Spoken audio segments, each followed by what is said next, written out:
Hello students, welcome to our channel science gamma. এখন তোমাদের class 10 এর রায় ও মার্টিন প্রশ্নবিচিত্রার পেজ নাম্বার 166। এখানে যে 4 নম্বর school Cooch Behar Rambhola high school দেওয়া হয়েছে, এই পেজের তোমাদের সম্পূর্ণ অ্যান্সারটি কিন্তু দেওয়া হবে, অর্থাৎ শর্ট কোয়েশ্চেন, এমসিকিউ 1 নম্বরের কোয়েশ্চেন, এরপর যা আছে 2 নম্বর 3 নম্বর সবেরই উত্তর কিন্তু এই ভিডিওটিতে দেবো। তো তোমরা ধৈর্য সহকারে ভিডিওটি দেখতে থাকো। আর তোমাদের ভিডিওটা দিতে অনেক দিন দেরি হয়ে গেল, তাই জন্য আমি দুঃখিত, সময় পাইনি ভিডিও দিতে। তো কিছু মনে করো না, যাই হোক তোমরা চ্যানেলের সাথে জুড়ে থাকো। চ্যানেল নতুন হয়ে থাকলে এই ধরনের ভিডিওগুলি পাওয়ার জন্য অবশ্যই চ্যানেলটিকে সাবস্ক্রাইব করো।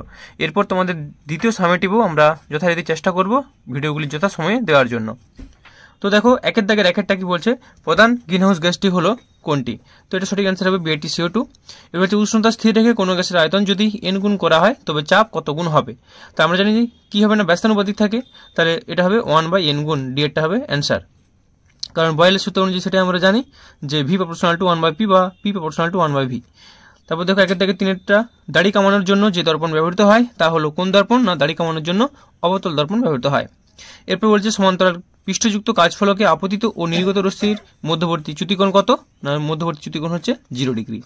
এরপর একের থেকে পাঁচেরটা, গ্লিসারিন নিমজ্জিত একটি স্বচ্ছ কাচের দণ্ড পৃথকভাবে দৃশ্যমান হয় না, কারণ গ্লিসারিনের প্রতিসারাঙ্ক কাচের প্রতিসারাঙ্কের তুলনায় কি হয় না, প্রায় সমান, দুটো প্রতিসারাঙ্কই প্রায় সমান হয়। এরপর একের দাগের 6টা, তড়িৎ ঋণাত্মকতা সর্বাধিক যে মৌলের সেটি হলো কি হবে না, অ্যান্সারটা হচ্ছে ফ্লুরিন অর্থাৎ ডিটা। এরপর সমযোজী এক বন্ধন ও সমযোজী দ্বিবন্ধন আছে এমন একটি যৌগ হলো কোনটি? না, এমন একটি যৌগ হলো C2H4। এখানে একটা দ্বিবন্ধন আছে এবং আর এখানে কার্বন কার্বন দ্বিবন্ধন আর হাইড্রোজেনগুলো এক বন্ধনে থাকবে। আর C2H2 হলে কার্বন কার্বন ত্রিবন্ধন, 3টা বন্ধন, এবং হাইড্রোজেনগুলো কার্বনের সাথে এক বন্ধনে থাকবে। তাহলে অ্যান্সারটা হবে সঠিক ডি এরটা C2H4 অর্থাৎ ইথিলিন। এরপর গ্রুপ বি 2 দাগের একটা, সত্য মিথ্যা লিখতে বলেছে। পেট্রোলিয়াম থেকে প্রাপ্ত কঠিন জ্বালানিটি হলো কোক, এটা হবে মিথ্যা। তো এর সঠিক অ্যান্সারটা তোমরা যদি জানতে চাও সেটা হবে প্যারাফিন মোম। কি পাওয়া যায় না এটা থেকে? প্যারাফিন মোম। প্যারাফিন মোম অর্থাৎ আমরা যে মোমবাতিগুলো জ্বালাই সেগুলো সবই যে মৌচাক থেকে মোম থেকে মোমবাতি করা হয় এরকম ব্যাপারটা না, প্যারাফিন মোম থেকে করা হয়। চলো অ্যাভোগাড্রো সংখ্যার মান, এটা তো সকলে জানো, 6.022 গুণিত 10⁻23। এরপর লেন্সের আলোক কেন্দ্রের সংজ্ঞা দাও। তো তোমাদের সংজ্ঞাটা দেখিয়ে দিই। তাহলে এটা লিখবে যে লেন্সের একটি তল থেকে কোন আলোক রশ্মি আপতিত হয়ে প্রতিসরণের পর বিপরীত তল থেকে আপতিত রশ্মির সমান্তরালভাবে নির্গত হলে রশ্মিটি লেন্সের প্রধানক্ষকে যে বিন্দুতে ছেদ করে তাকে ওই লেন্সের আলোক কেন্দ্র বলে। ঠিক আছে, চলো নেক্সট কোশ্চিন। বর্ণালী সৃষ্টির কারণ কি? তো বর্ণালী সৃষ্টির কারণ হলো আলোর বিচ্ছুরণ। শর্ট কোশ্চেন, এটা বললেই চলবে, আলোর বিচ্ছুরণ। এরপর 2 থেকে 4 হাইড্রোজেন মৌলকে গ্রুপ 1-এ রাখার পক্ষে একটি করে যুক্তি দাও। তো এটা বলবে যে হাইড্রোজেন মৌলকে গ্রুপ 1 অর্থাৎ 1 নম্বর শ্রেণীতে রাখার পক্ষে একটি যুক্তি হলো ক্ষার ধাতুর মতো, কারণ 1 নম্বর শ্রেণীতে কি থাকে? ক্ষার ধাতু। তো ক্ষার ধাতুর মতো হাইড্রোজেনেরও বিজারণ ধর্ম বর্তমান, এটা লিখলে চলবে একটা। তাছাড়াও লিখতে পারো যে এটা কিনা একযোজী তড়িৎ ধনাত্মক হাইড্রোজেন, একযোজী তড়িৎ ধনাত্মক ক্ষার ধাতুর মতো, আর হ্যালাইড গঠন করতে পারবে ক্ষার ধাতুর মতো, অক্সাইডও গঠন করতে পারবে। তো অত নয়, শুধু বিজারণ ক্ষমতা, যে কোনো একটা পয়েন্ট লিখে দাও, তাহলে ক্ষার ধাতুর মতো হাইড্রোজেনের বিজারণ ধর্ম বর্তমান। চলো অথবাটা, আয়নাইজেশন বিভবের মান শ্রেণী ও পর্যায় বরাবর কিরূপ পরিবর্তিত হয়? তো আয়নাইজেশন বিভবের মান লিখবে যে শ্রেণী বরাবর, আগে আছে কিনা শ্রেণী বরাবর, তো শ্রেণী বরাবর নিচের থেকে উপরের দিকে আয়নাইজেশন শক্তির মান বৃদ্ধি পায়, বা উপর থেকে নিচের দিকে বললে হ্রাস পায়, আর নিচ থেকে উপর দিকে হলে শ্রেণী বরাবর বৃদ্ধি পায়, নিচ থেকে উপরে। আর পর্যায় বরাবর কিভাবে হবে? পর্যায় বরাবর বাম দিক থেকে ডান দিকে আয়নাইজেশন শক্তির মান বৃদ্ধি পায়। তাহলে কি বললাম? শ্রেণী বরাবর নিচ থেকে উপরের দিকে বৃদ্ধি পায়, আর পর্যায় বরাবর বাম দিক থেকে ডান দিকে বৃদ্ধি পায়। এরপর 2 থেকে 5 এমন একটি যৌগের নাম লেখো যা গ্যাসীয় অবস্থায় সমযোজী কিন্তু তার জলীয় দ্রবণ তড়িৎ পরিবহন করে। এটা হচ্ছে HCl, হাইড্রোক্লোরিক অ্যাসিড। এরপর HCl যখন গ্যাস থাকে সমযোজী থাকে, আর যখন জলে দ্রবীভূত হয়ে যায় তখন, অর্থাৎ অ্যাসিড রূপে যখন থাকে তখন কি হয়ে যায় না, এটা তড়িৎ পরিবহন করে। একটি প্রিজমের কয়টি আয়তাকার তল আছে? তো একটি প্রিজমের 3টি আয়তাকার তল আছে, দুদিকে 2টা প্রতিসারক তল এবং একটা ভূমি, মোট 3টা। শূন্যস্থান পূরণ করো। বস্তু ত্রিমাত্রিক বোধ সৃষ্টি হয় ড্যাশ চোখের ড্যাশ দৃষ্টির জন্য। তো এই দৃষ্টিটাকে আমরা, অর্থাৎ যাদের সবারই ক্ষেত্রে ত্রিমাত্রিক দৃষ্টি কিন্তু হয়, হ্যাঁ, তো এই দৃষ্টির একটা স্পেসিফিক নাম আছে, এটাকে বলা হয় স্টেরিওস্কোপিক দৃষ্টি। স্টেরিওস্কোপিক দৃষ্টি।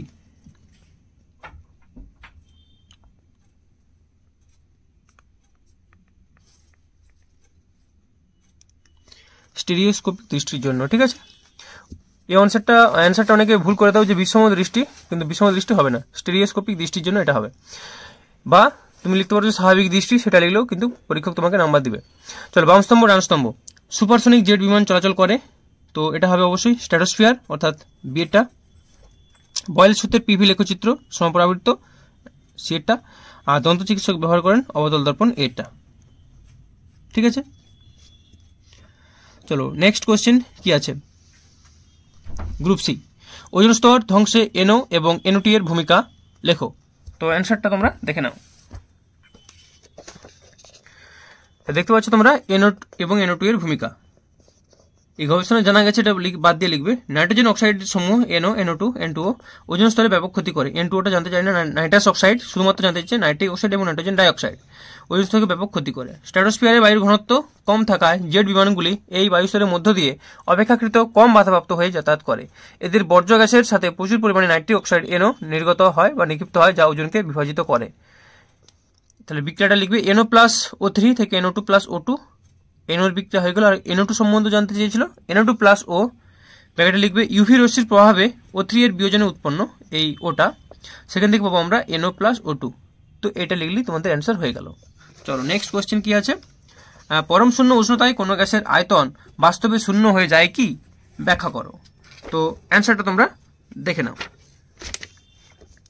তাহলে এটা লিখবে যে চার্লসের সূত্রানুযায়ী স্থির চাপের নির্দিষ্ট ভরের সকল গ্যাসের আয়তন -273 ডিগ্রি সেন্টিগ্রেড উষ্ণতায় শূন্য হয়ে যায়। তত্ত্বগতভাবে পরম শূন্য উষ্ণতার এই ধারণা সম্পূর্ণ সঠিক হলেও বাস্তবে দেখা যায় না। বাস্তবে দেখা যায় যে -273 ডিগ্রি সেন্টিগ্রেড উষ্ণতায় পৌঁছানোর অনেক আগেই সকল গ্যাস ঘনীভূত হয়ে তরলে বা জমে কঠিনে পরিণত হয়। তরল বা কঠিনের ক্ষেত্রে বয়েল বা চার্লসের সূত্রের গ্যাসের সূত্রসমূহ প্রযোজ্য নয়। তাই কোনো গ্যাসকে বাস্তবে পরম শূন্য উষ্ণতা পর্যন্ত ঠান্ডা করে তার আয়তন শূন্য করা যায় না।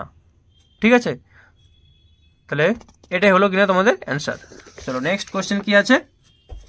নেক্সট কোশ্চেন, 0 ডিগ্রি সেন্টিগ্রেড তাপমাত্রায় কোনো নির্দিষ্ট ভরের গ্যাসকে স্থির চাপে উত্তপ্ত করে আয়তন দ্বিগুণ করা হলো, গ্যাসটির অন্তিম তাপমাত্রা কত হবে?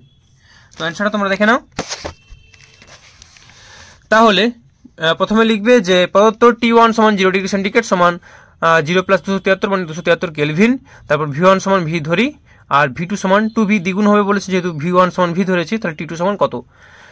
এবার লিখবে যে আমরা জানি গ্যাসটির ক্ষেত্রে আমরা জানি V1/T1 সমান V2/T2, চার্লসের সূত্র বসানো হয়েছে, বা T2 সমান V2T1 ডিভাইডেড বাই V1। মানগুলো পুট করবে, কাটাকাটি করবে, VV কেটে যাবে, 273 গুণিত 2 করলে 546। তাহলে লিখবো অতএব গ্যাসটির অন্তিম তাপমাত্রা হবে 546 কেলভিন, অর্থাৎ 546 - 273 সমান 273 ডিগ্রি সেন্টিগ্রেড। এটাই হলো কিনা অ্যান্সার। চলো নেক্সট কোশ্চেন কি আছে। উপাকীয় রশ্মির ক্ষেত্রে প্রমাণ করো উত্তল দর্পণের বক্রতা ব্যাসার্ধ ফোকাস দূরত্বের দ্বিগুণ, অর্থাৎ F সমান R/2 প্রমাণটা করতে হবে তোমাদের। ঠিক আছে, F সমান R/2 সেটা করা মানেই আমরা পাবো কিনা R সমান 2F। তো এই প্রমাণটা উত্তল দর্পণের ক্ষেত্রে দেখো এই যে এটা, তো যেই বই থেকে বা যেইখান থেকে এটা পড়ে প্র্যাকটিস করেছিল সেভাবেই করবে, অনায়াসে পারবে। আমি জাস্ট একটা অ্যান্সার দেখিয়ে দিলাম যে উত্তল দর্পণের ক্ষেত্রে এই প্রমাণটা। তো এখানে হবে কিনা বা R সমান 2F, R সমান 2F, ব্যাস। চলো নেক্সট কোশ্চেন কি আছে। সূর্যালোকে অবতল দর্পণের নিচে কাগজ ধরলে কি হবে? তো অ্যান্সারটা দেখে নাও। কাগজটা অবশ্যই পুড়ে যাবে। তাহলে লিখবে সূর্যালোকে অবতল দর্পণের নিচে অর্থাৎ অবতল দর্পণের সামনে কাগজ ধরলে কাগজটি পুড়ে যাবে, কারণ সূর্যালোক থেকে আসা রশ্মিগুলি সমান্তরাল রশ্মিগুচ্ছ হিসেবে দর্পণের ওপর আপতিত হয়। আমরা জানি প্রধান অক্ষের সমান্তরালে কোনো রশ্মিগুচ্ছ আপতিত হলে তা দর্পণের ফোকাসে মিলিত হয়। তাই ওই ফোকাসের মধ্যে কোনো কাগজ থাকলে অনেকগুলি রশ্মি একটি বিন্দুতে মিলিত হয়। আগে ছবিটা দেখে নাও, সমান্তরালভাবে রশ্মিগুলো সূর্য থেকে আসলে একটা বিন্দুতে পড়ছে। এই ফোকাস বা ফোকাসের মধ্যে কোনো একটা জায়গায় যদি আমরা কাগজ রাখি, তাহলে গৌণ ফোকাস হোক বা ফোকাসের মধ্যে হোক, কাগজটা কী হবে? উত্তপ্ত হবে, তাই না? তাহলে এই ছবিটা আঁকার পর লিখবে অনেকগুলি রশ্মি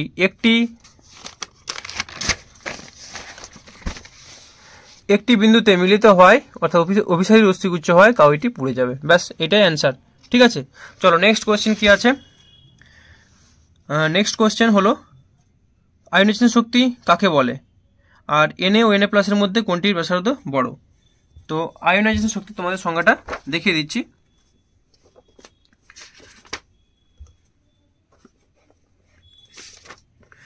এটা হচ্ছে আয়নাইজেশন শক্তির সংজ্ঞা। যে ভূমিস্তরে বা সর্বনিম্ন শক্তি স্তরে স্থিত কোনো মৌলের একটি বিচ্ছিন্ন গ্যাসীয় প্রশম পরমাণু থেকে তার বহিস্তম কক্ষের কোনো ইলেকট্রনকে অপসারিত করে 1 একক চার্জযুক্ত ধনাত্মক আয়নে বা ক্যাটায়নে পরিণত করতে যে ন্যূনতম শক্তির প্রয়োজন হয় তাকে মৌলটির আয়োনাইজেশন শক্তি বা প্রথম আয়োনাইজেশন শক্তি বলে। তো এটাই হলো কিনা অ্যান্সার। ঠিক আছে, নেক্সট কোশ্চেন কি আছে, ওর অথবাটা Na ও Na প্লাসের মধ্যে কোনটির ব্যাসার্ধ বড়। ঠিক আছে, Na ও Na প্লাসের মধ্যে কোনটির ব্যাসার্ধ বড়, এটা তোমাদের অ্যান্সারটা আমি দেখিয়ে দিই। তাহলে এভাবে লিখবে যে Na ও Na প্লাসের মধ্যে Na এর ব্যাসার্ধ বড়, কারণ Na এর ইলেকট্রন বিন্যাস হলো k কক্ষপথে 2, L কক্ষপথে 8টা, M কক্ষপথে 1টা, এবং Na প্লাসের ইলেকট্রন বিন্যাস হলো k কক্ষপথে 2, L কক্ষপথে 8টা। কারণ Na প্লাস মানে কি একটা ইলেকট্রন দিয়ে দিয়েছে, অর্থাৎ একটা ইলেকট্রন কমে গেছে, তাহলে এটা হবে 10টা, মানে এটা। তাই Na প্লাস এর একটি কক্ষপথ কম থাকে, ফলে নিউক্লিয়াস থেকে Na প্লাসের বাইরের কক্ষপথের আকর্ষণ বল বেশি হয় ও ব্যাসার্ধ কম হয়, এবং তুলনামূলকভাবে Na এর নিউক্লিয়াসের সাথে বাইরের কক্ষপথের আকর্ষণ বল কম হয়, ফলে ব্যাসার্ধ বেশি হয়। তো এটাই কারণ হলো Na অর্থাৎ সোডিয়াম তার আয়ন অপেক্ষা সোডিয়ামের ব্যাসার্ধটা বড় হয়, তার কারণ এটাই। চলো নেক্সট কোশ্চেন কি আছে, আয়নীয় ও সমযোজী, না এখানে একটা ছিল CCl4 এর লুইস ডট গঠন লেখো। তো CCl4 এর লুইস ডট গঠন তোমাদের দেখিয়ে দিই, জাস্ট একটু ওয়েট করো, যদি এটা অনেকে পারবে। দেখো CCl4 এর লুইস ডট গঠন, তো এটা হচ্ছে CCl4 এর লুইস ডট গঠন, মাঝখানে একটা কার্বন, চারদিকে 4টা Cl, তো এইভাবে ছবিটা এঁকে নেবে, এটা পাচ্ছি CCl4। তো ভিডিওটা পজ করে তোমরা লিখে নিতে পারো। চলো নেক্সট কোশ্চেন কি আছে, নেক্সট কোশ্চেন আছে যে আয়নীয় সমযোজী বন্ধনের মধ্যে কোনটি বেশি সুস্থিত ও কেন। তো দেখো এই ধরনের যে কোশ্চেন, আয়নীয় সমযোজী বন্ধনের মধ্যে কোনটি বেশি সুস্থিত কেন, তো এটা আয়নীয় বন্ধনই বেশি সুস্থিত হবে। তো কিছু কিছু বইয়ে তোমরা সমযোজী বন্ধনও বেশি সুস্থিত এরকম পেতে পারো। ঠিক আছে, এটা দ্বিমত থাকতে পারে, কারণ সেরকম দ্বিমতের অ্যান্সার পাওয়া গেছে।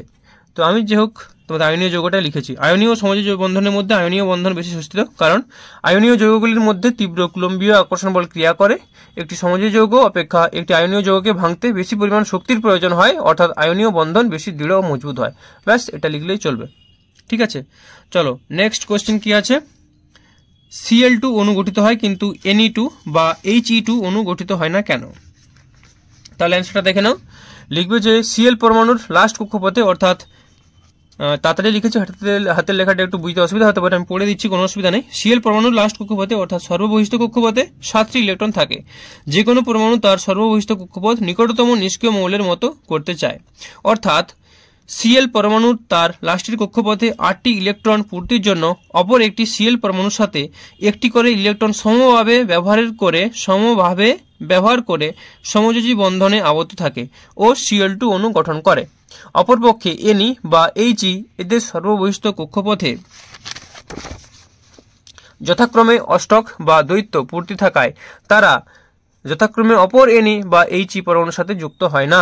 তাই Cl2 অণু গঠিত হয় কিন্তু Ne2 বা He2 অণু গঠিত হয় না। এটা হলো কিনা অ্যান্সার। চলো নেক্সট কোশ্চেন কি আছে, গ্রুপ ডি, বয়েলের সূত্রটি বিবৃত করো। তো বয়েলের সূত্র তো সকলেই জানা আছে, বয়েলের সূত্র তাও দেখিয়ে দিই, যেহেতু সমস্ত কোশ্চেনেরই তোমাদের অ্যান্সার দিচ্ছি তাই।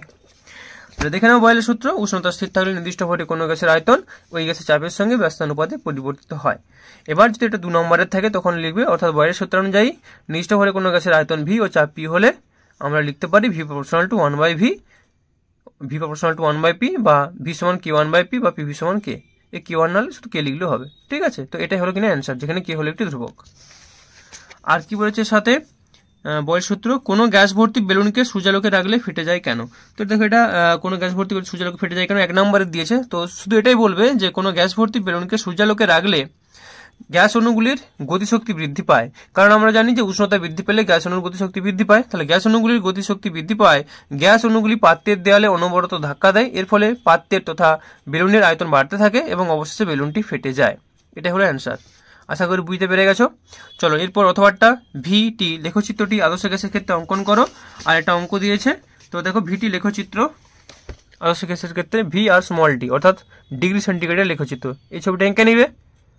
আর কি কোশ্চেন দেওয়া আছে দেখো, নির্দিষ্ট ভরে কোনো গ্যাসের তাপমাত্রা 27 ডিগ্রি সেন্টিগ্রেড কত ডিগ্রি সেলসিয়াস তাপমাত্রায় গ্যাসের আয়তন দ্বিগুণ হবে যদি চাপ অপরিবর্তিত থাকে। তাহলে দেখো এখানে যে একটা কোশ্চেন দেওয়া ছিল যে উষ্ণতার অঙ্কটা, সেম অঙ্ক, এখানে শুধু 0 ডিগ্রি ছিল, এখানে 27 ডিগ্রি, এটাও দ্বিগুণ ছিল, এটাও দ্বিগুণ, একই প্রসেস একই অঙ্ক। কেন এরা দিয়েছে? আর কি অঙ্ক ছিল না? কত অঙ্ক আছে এই ধরনের, যাই হোক ওরা একই ধরনের এই অঙ্ক দিয়েছে বারবার। তো দেখে নাও, প্রদত্ত T1 সমান 27 ডিগ্রি সেন্টিগ্রেড মানে 300 কেলভিন, T2টা বের করতে হবে, V1 সমান V ধরেছি আর V2 সমান 2V। তাহলে লিখবে আমরা জানি V1/T1 সমান V2/T2 বা T2 সমান V2T1/V1, মানগুলো বসাবে, VV কেটে যাবে, আগের অঙ্কটার মতোই সেম। তাহলে পাচ্ছি আমরা কত? 2 গুণিত 300, সেখানে ছিল 2 গুণিত 273, তারপর পাচ্ছি আমরা 600 কেলভিন। তাহলে অতএব গ্যাসটির নিম্ন তাপমাত্রা 600 কেলভিন, এটাও অ্যান্সার রাখতে পারো, যেহেতু সেন্টিগ্রেডেই প্রথম তাপমাত্রা দিয়েছিল তাই সেন্টিগ্রেডে করে নেব, সমান 600 - 273 সমান 327 ডিগ্রি সেন্টিগ্রেড। ঠিক আছে, তো এটাই হলো কিনা অ্যান্সার।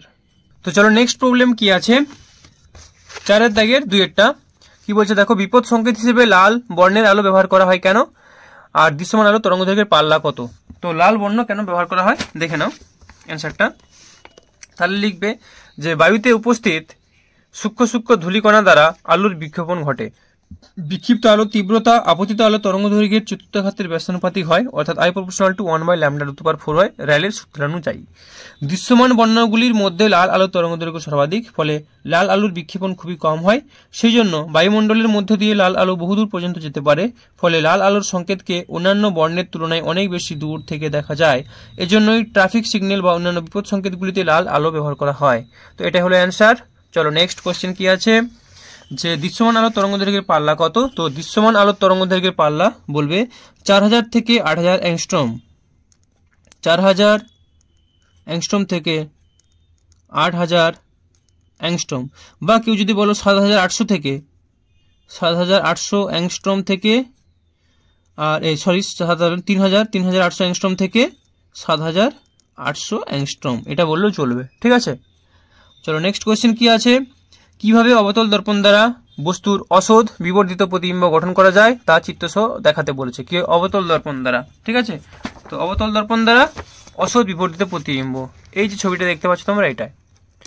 তাহলে বস্তুটাকে যদি আমরা ফোকাস আর মিররের মধ্যে কোথাও রাখি তখন এটা সম্ভব, অসৎ পাবো, বিবর্ধিত প্রতিবিম্ব পাবো। তো এই ছবিটা আঁকতে হবে, ঠিক আছে, তো সমশীর্ষ অসৎ বিবর্ধিত। চলো নেক্সট কোশ্চেন কি বলছে দেখো, একটি উত্তল লেন্সকে ফোকাস দৈর্ঘ্য 10 সেন্টিমিটার, উত্তল লেন্সের ফোকাস দৈর্ঘ্য, লেন্সের সামনে 20 সেন্টিমিটার দূরে ও 2 সেমি উচ্চতার একটি বস্তু আছে, প্রতিবিম্বের উচ্চতা ও প্রকৃতি নির্ণয় করো। তো প্রতিবিম্বের উচ্চতা কি হবে? একই হবে, 2 সেমি উচ্চতারই হবে, কারণ দ্বিগুণ ফোকাসে বস্তুকে রাখা আছে। তো যাই হোক অ্যান্সারটা দেখে নাও। তাহলে কি প্রদত্ত উত্তল লেন্সের ফোকাস দৈর্ঘ্য 10 সেন্টিমিটার, বস্তুর দূরত্ব 20 সেন্টিমিটার, অর্থাৎ বস্তুটি দ্বিগুণ ফোকাস দূরত্বে অবস্থিত। আমরা জানি কোনো বস্তু উত্তল লেন্সের দ্বিগুণ ফোকাস দূরত্ব থাকলে প্রতিবিম্বও লেন্সের অপর পাশে দ্বিগুণ ফোকাস দূরত্বে অবস্থিত হবে এবং প্রতিবিম্বের উচ্চতাও বস্তুর উচ্চতার সমান হবে। অতএব নির্ণেয় প্রতিবিম্বের উচ্চতা 2 সেন্টিমিটার এবং প্রকৃতি হবে সদ, অবশীর্ষ ও বস্তুর সমান আকৃতি বিশিষ্ট। ঠিক আছে, তো উত্তল লেন্সে তো অবশীর্ষ হবে, আর সদ কেন হবে? বিপরীত পার্শ্বে পড়েছে বলে সদ হবে, আর সমাকৃতি এই কোশ্চেনের অনুযায়ী আমরা জানি, ডেটা অনুযায়ী জানি সমাকৃতির হবে। ব্যাস, এটাই অ্যান্সার। চলো নেক্সট কোশ্চেন কি আছে, 4 দাগে 4টা কি বলছে দেখো। আচ্ছা, এটা কি বলছে, চিত্রসহ আলোকরশ্মি সমান্তরাল কাঁচের স্ল্যাবের মধ্য দিয়ে প্রতিষ্ঠিত হলে 4 দাগে 3 অথবা একটা রয়ে গেল যে আপতিত রশ্মি ও নির্গত রশ্মি পরস্পরের সমান্তরাল হয়। তো এই কোশ্চেনটা তোমরা অনেকবারই করেছো কাঁচের স্ল্যাবের ক্ষেত্রে, যে প্রমাণটা, অর্থাৎ প্রথমে এরকম কাঁচের স্ল্যাবের এঁকে নিবে, এখানে আমাদের প্রমাণটা করতে হবে যে I1 সমান I2। ঠিক আছে, I1 সমান I2 প্রমাণটা দেখাতে হবে। তো এখানে ভাষা টুকটাক যা লেখা লিখে নিবে, যেই বই থেকে যেভাবে পড়ছো সেভাবেই করবে। তারপর আমি পুরোটা দেখিয়ে দিচ্ছি, এত বড় যদি পরীক্ষা লিখতে হয় না, ছোট করে লিখতে হয়, যে পুরোটা দেখিয়ে দিচ্ছি, অনেক বড়, তোমাকে দিবে 3 নম্বর, আর এত বড় কেন লিখতে যাবে। তারপর শ্রেণীর সূত্র অ্যাপ্লাই করবে, দিয়ে প্রমাণ হয়ে যাবে I1 সমান I2, অর্থাৎ কাঁচের স্ল্যাবে নির্গত আলোকরশ্মি আপতিত রশ্মি সমান্তরাল হয়। ব্যাস, এটাই ছিল উত্তর। ঠিক আছে, চলো নেক্সট কোশ্চেন, অর্থাৎ এই ভিডিওর লাস্ট প্রবলেম, 4 থেকে 4টা। ABC এর পরমাণু ক্রমাঙ্ক যথাক্রমে 17, 18 ও 20, এদের মধ্যে কোনটি ধাতু, কোনটির অক্সাইড আম্লিক, কোনটির আয়নি ভবন বিভব সর্বাধিক। তো এইভাবে তোমরা সাজিয়ে লিখে নিতে পারো যে মৌল, পরমাণু ক্রমাঙ্ক, ইলেকট্রন বিন্যাস, শ্রেণী। ABC 3টা মৌল আছে, পরমাণু ক্রমাঙ্ক কোশ্চেনে বলে দেওয়া হয়েছে 17, 18 এবং 20। ইলেকট্রন বিন্যাস তাহলে কত হবে, 2, 8, 7, 2, 8, 8 এবং 2, 8, 8, 2। অর্থাৎ 7 মানে 17 নম্বর শ্রেণী, 8 মানে 18 নম্বর শ্রেণী, লাস্টে 2 আছে মানে 2 নম্বর শ্রেণী। তাহলে শ্রেণী নম্বর আমরা পেয়ে গেলাম। এবার 2 নম্বর শ্রেণী কারা থাকে, ধাতু থাকে। তাহলে জানতে চেয়েছিল কোনটি ধাতু, তাহলে C মৌলটি, C যেহেতু 2 নম্বরে আছে, C মৌলটি হলো ধাতু। তারপর বলছে কোন মৌলটি অক্সাইড আম্লিক হবে। তো আমরা জানি ধাতব অক্সাইডগুলো কি হয়, ক্ষারীয় হয়, আর অধাতব অক্সাইড আম্লিক হয়। তো অধাতু কোনটা? ধাতু হচ্ছে যে 7 নম্বর লাস্ট 7টা ইলেকট্রন আছে, অর্থাৎ 17 নম্বর শ্রেণী। তাহলে এ মৌলটির অক্সাইড হবে কিনা আম্লিক। তারপর হচ্ছে কোনটির আয়নাইজেশন শক্তি সর্বাধিক, তারপরে যেটা হচ্ছে বি লাস্ট 8টা ইলেকট্রন আছে, অর্থাৎ 18 নম্বর শ্রেণী আছে, তাহলে বি এর আয়নীভবন বিভব সর্বাধিক। তো এটাই হলো অ্যান্সার। তো এই ধরনের কোশ্চেন যেহেতু পাটে 3 নাম্বার দেওয়া আছে 1+1+1, তুমি এভাবে লিখলেই চলবে, তোমাদের 3 নাম্বারই তোমরা পাবে, কোনো অসুবিধা নেই। তো আজকের ভিডিওটি এই পর্যন্ত। যদি ভিডিওটি ভালো লাগে অবশ্যই ভিডিওটি একটি লাইক করো, আর চ্যানেলে নতুন হয়ে থাকলে চ্যানেলটিকে অবশ্যই সাবস্ক্রাইব করে রাখো, কারণ পরবর্তী সময়টিও এই ধরনের ভিডিও তোমাদের দেওয়া হবে। ওকে, সকলে ভালো থেকো, বাই।